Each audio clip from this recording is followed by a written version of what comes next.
comedian discovered he is not the first funny man in his family while delving into his past for Who Do You Think You Are? Lee, 49, learned that Billy Mack crossed no man's land on the first day of the Battle of the Somme, in which nearly 20,000 British soldiers were killed on July 1, 1915.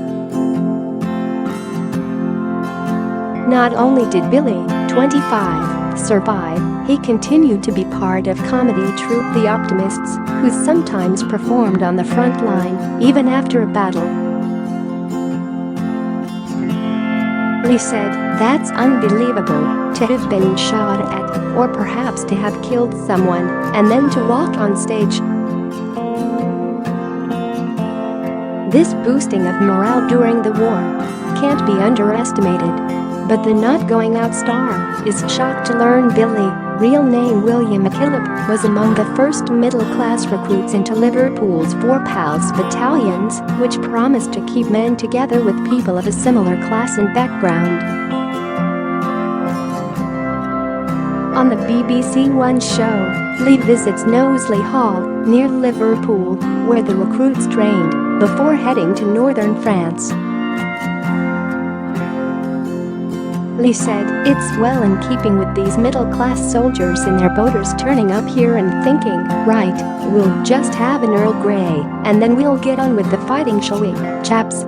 I find it fascinating. You'd think they would just be terrified of fighting the Germans, but no, they were worried about mixing with the hoi polloi. All Lee previously knew of his great-grandfather was that he had dabbled in comedy in the post-war years, dressing up as both a panto dame and a swell for acts in his hometown of Southport. Despite the connection, Lee rejects the idea being funny is in his DNA. He says on the show, "I think it is more likely it's about upbringings. If he was the kind of person who is a joker and messed about, and he passed that on to his son, that would make sense about how my granddad passed it on to my dad. Because my dad was a joker." Who Do You Think You Are is on BBC One on July 16.